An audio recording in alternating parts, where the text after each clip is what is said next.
भोरे seat इस बार इसलिए महत्वपूर्ण सीट बन गई है क्योंकि यहां पर जदयू का कब्जा है और सुनील कुमार जिन्होंने यहां से जीत हासिल की वो अभी सूबे के शिक्षा मंत्री भी हैं। तो ऐसे में यह सीट अपने आप में बेहद महत्वपूर्ण हो जाती है। अब इस सीट का इतिहास और मिजाज क्या रहा है ये जानेंगे हम रंजन जी से। रंजन जी, इस सीट को अगर स्कैन करते हैं, एनालिसिस करते हैं तो क्या मिजाज इस सीट का रहा है? क्योंकि इस सीट पर कांग्रेस और जदयू दोनों ही जीत हासिल करते रहे हैं, लेकिन मिजाज किसके फेवर में ज्यादा नजर आता है? कौन से समीकरण यहां काम करते हैं?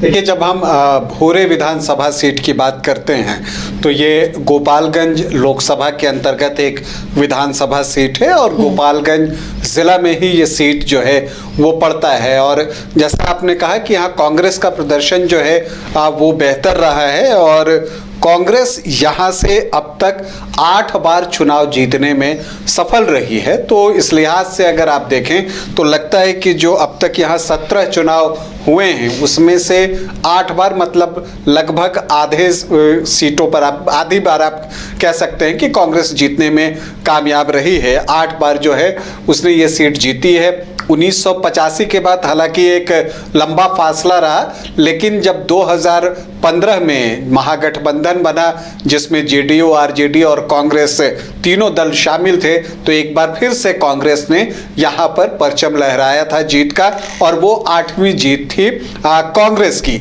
लेकिन दिलचस्प बात यह है कि 2015 में जीत के बावजूद जब 2020 में सीटों का बंटवारा हुआ तो कांग्रेस से ये सिटिंग सीट ले ली गई और ये सीट दे दी गई भाकपा माले को, सीपीआई एमएलएल को, और वहां पर जितेंद्र पासवान जो है भाकपा माले के टिकट पर चुनाव लड़े। अब इस सीट पर जो चीजें हमने देखी कि कांग्रेस 8 बार जीत चुकी है, इसके अलावा हम एक और चीज देखते हैं। जो पिछली बार जब 2020 में चुनाव हुआ तो एक टफ फाइट हुई थी, हार जीत का मार्जिन बहुत कम था, 500 वोटों से भी कम, 462 वोटों से सुनील कुमार जीते थे। लेकिन दिलचस्प ये था कि जो सुनील कुमार हैं वो पूर्व आईपीएस ऑफिसर हैं, डीजी के पद से वो रिटायर हुए और उस रिटायर होने के बाद ही वो जनता दल में शामिल हुए और वो चुनाव लड़े और एक संकीर्ण जीत जो है हासिल की। हालांकि बाद में वो मंत्री बनाए गए।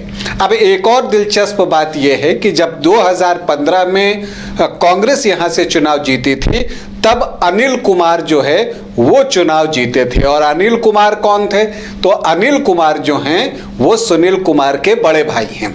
तो ये जो फैमिली है वो आपको राजनीतिक परिवार आप कह सकते हैं, क्योंकि जो सुनील कुमार के जो पिता हुए आपको चंद्रिका राम, वो संविधान सभा के सदस्य थे और वो भी भोरे विधानसभा को रिप्रेजेंट कर चुके हैं, इसका प्रतिनिधित्व कर चुके हैं और वो भी यहां से चुनाव जीतने में सफल रहे थे। अब कितनी बार हुआ तो अगर आप देखें तो 4 बार जो है वो अनिल कुमार यहां से चुनाव जीतने में कामयाब रहे हैं। 2 बार कांग्रेस के टिकट पर 1985 और 2015 में, और फिर 2 बार जो है वो आरजेडी के टिकट पर चुनाव जीते फरवरी और अक्टूबर 2005 में। तो 4 बार अनिल कुमार जीते, उनके पिता एक बार यहां से चुनाव जीतने में कामयाब हुए और एक बार अब सुनील कुमार चुनाव जीते हैं। तो अगर इस फैमिली की हम बात करें तो जो कुल 17 चुनाव हुए हैं उसमें 6 बार ये सीट इसी फैमिली को गई है। तो इससे 2 चीजें अब निकलकर सामने आ रही हैं कि यहां कांग्रेस का एक समय दबदबा था, चूंकि अब ये सीट माले के पास है इसलिए अब कांग्रेस पता नहीं इस बार लड़ेगी या नहीं लड़ेगी।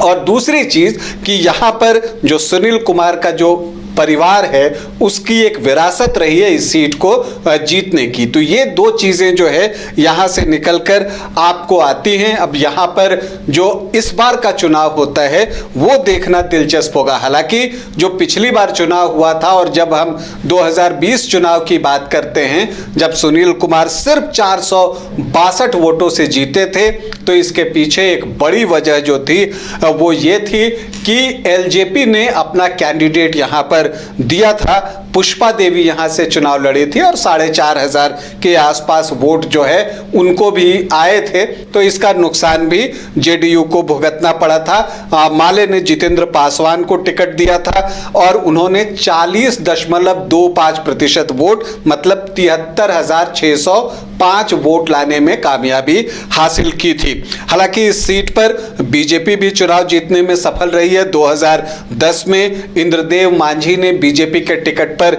यहां से चुनाव जीता था। तो जो 17 चुनावों का हम हिसाब किताब देखते हैं तो हम देखते हैं कांग्रेस 8 बार, जनता दल 2 बार, बीजेपी 2 बार, आरजेडी 2 बार, पीएसपी मतलब प्रजा सोशलिस्ट पार्टी 1 बार, जनता पार्टी 1 बार और जेडीयू 1 बार। तो ये दिखता है पार्टियों का हालचाल। और अगर आप व्यक्तिगत तौर पर देखें कि किसने कितनी बार ये सीटें जीती, तो राजमंगल मिश्रा जो है यहां से 4 बार जीतने में सफल रहे। अब यहां एक बात और भी स्पष्ट कर दूं कि भोरे एससी आरक्षित सीट है, लेकिन जब आप बात करते हैं तो 1957 में यहां से 2 विधायक चुने गए थे, चंद्रिका राम और रामबली पांडे। उसके बाद ये सीट 1972 तक एक सामान्य सीट थी और इसी दौरान राजमंगल मिश्रा जो है यहां से 4 बार चुनाव जीतने में सफल रहे, 62, 67, 69 और 72 में।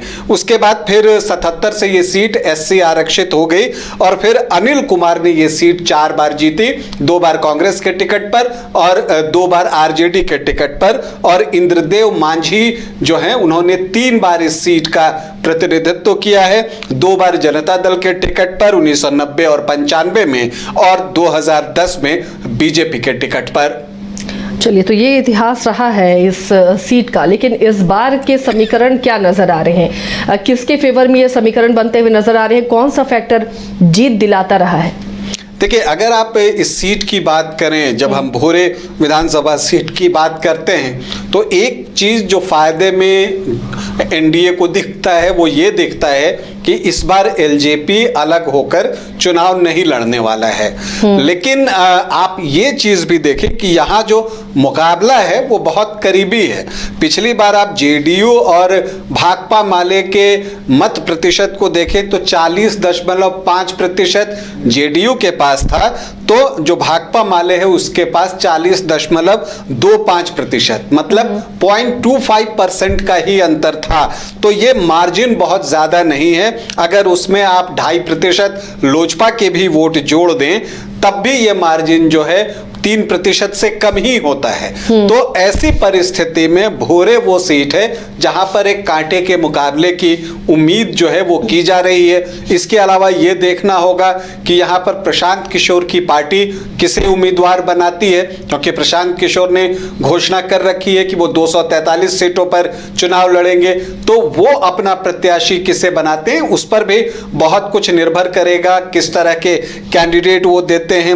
हालांकि जनसुराज को पिछले अक्टूबर में थोड़ा झटका लगा था जब भोरे प्रखंड के जो अध्यक्ष हैं उन्होंने जनसुराज का दामन छोड़कर जेडीयू का साथ जो है वो थाम लिया था, तो वो यहां पर पहुंच गए थे। अगर इस विधानसभा में आप बात करें कि कौन कौन से क्षेत्र आते हैं तो भोरे, कटैया और विजयपुर प्रखंड जो है वो इसके अंतर्गत आते हैं।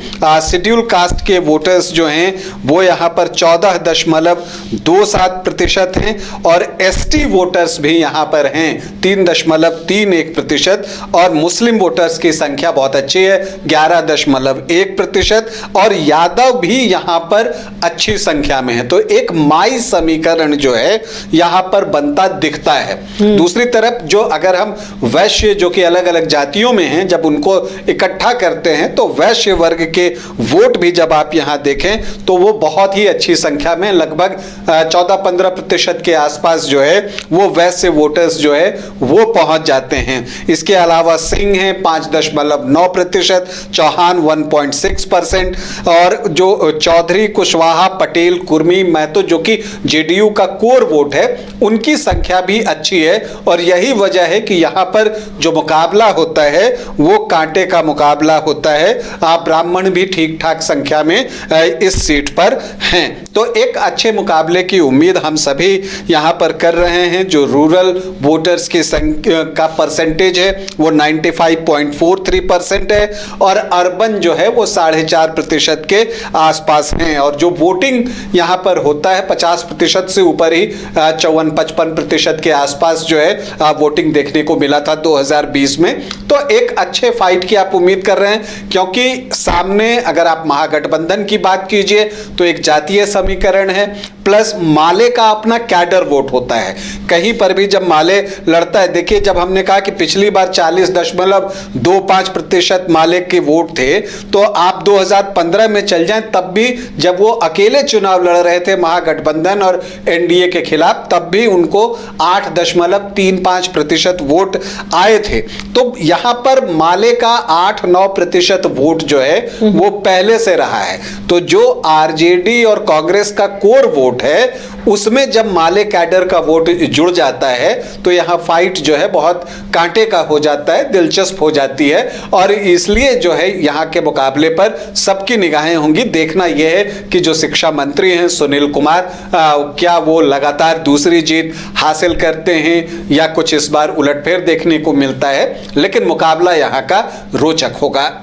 चलिए, तो ये भोरे सीट की बात थी जहां का मुकाबला बेहद इस बार दिलचस्प बनता हुआ नजर आ रहा है। अब देखना है यहाँ समीकरण कौन से काम कर पाते हैं और किसके फेवर में नतीजे आते हैं, कौन कौन से उम्मीदवार होंगे जो चुनावी दंगल में अपनी किस्मत आजमाएंगे।